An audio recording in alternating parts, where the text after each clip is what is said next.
Ito po ang ating Joe Evalite Duo Tandem Stroller. So this already washed and ready to use. Okay. So this is selling as is. Okay. So as a maselang seller, hindi po namin po ito marirecommend sa mga maseselang mga buyers. Okay.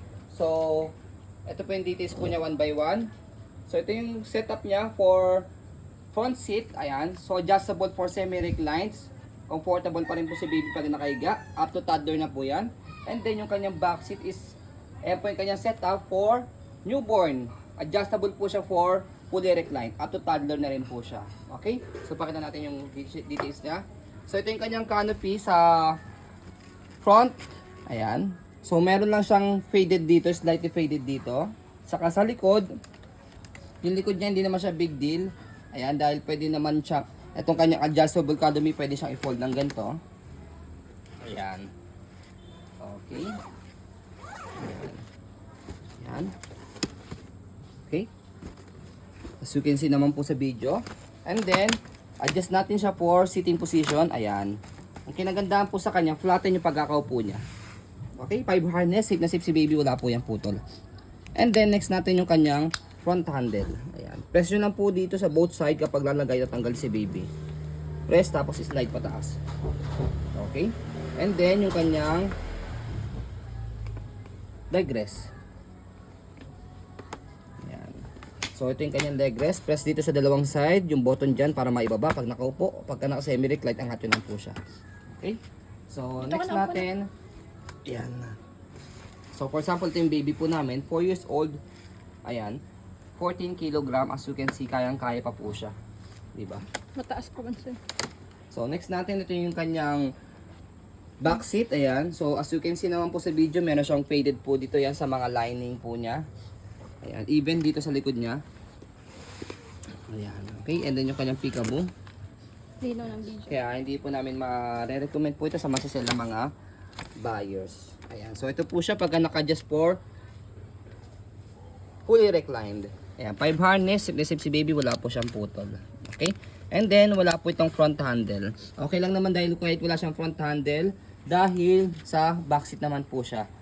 Karaniwan talaga, kadalasan po sa mga dumadating po sa amin ganitong Joe Tandem, wala talaga siya rito sa likod. Bihira lang talaga magkaroon. Okay? And then adjust po natin siya kapag iupo. At hatakin nyo lang po ito, pataas. So that's it, ganun lang. Okay, pakita mo yung kanyang footrest sa harapan, pati yung kanyang gulong. Wait lang anak.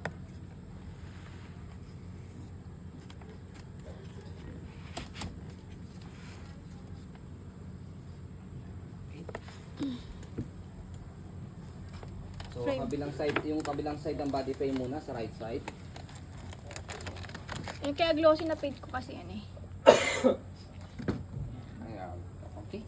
Tapos yung kanyang wheel sa likod, big wheels na rin po siya. Kinakailangan po yun dahil 2 kids ang sasakay. Tapos, yan, stopper. Tapakan natin dito. Yan. Tapos angat lang po siya. Tapos basket. Malaki. Marami kayong pwede mailagay. Kabilang side ng body frame.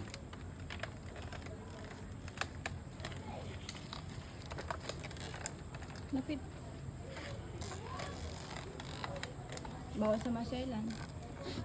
So, again, bawal po ito sa maselan. That's why we selling this as low from our price. 14K ang okay Kasi sa ang amin. presyo natin po ng ganito na wala po siyang faded, wala siyang discoloration. Tapos, maganda po yung kanyang body frame and kompleto po yung kanyang mga harness. 14K. 14K namin ang posting price na bebenta po agad po yun sa dami po na nagpapahalap po sa amin. Pero kapag ganito pong hindi po agadahan yung kanyang details o yung kanyang condition, mas mababa po. Okay, from the 14,000. Okay, para fair price naman po sa mga buyers po namin. Excuse Okay? me na, food ni daddy. Okay na baby, thank you so much. Hold on ni daddy. Tanggal ko, sige. Oh, thank you. Naubos mo na ba yung food mo ron? No. Bakit hindi pa? Ubos mo muna. Ha?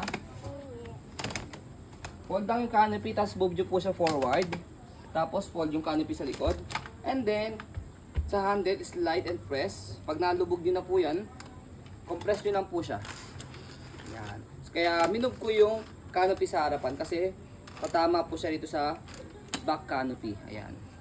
So meron siyang lock dito sa gilid. At automatic naman po yan kapag nailapat nyo na po siya. Ayan. So, can stand. Ayan. Okay, ganyan po siya kapag naka-fold. Kapag in-open, tatanggalin nyo lang po yung lock dito sa gilid niya, tapos bubukan nyo lang siya. So, that's it. Ayan, ganyan lang po siya kadali i-open saka i-fold. So, this is one stock lang po ng aming Joe Evalite Duo Tandem Stroller. Sa mga nagpapana po sa amin na hindi naman po maselan, paunahan na lang po kayo po dito. So, ayan po, as you can see, very details po kami sa aming pong pag-video kasi aming shop policy no refund no exchange. What you see is what you get. So, by the way, ang estimated weight po namin po nito around 9 to 10 kg. Hindi po siya gaano kabigatan for tandem stroller. So, yun po, maraming salamat. Have a nice day and God bless po.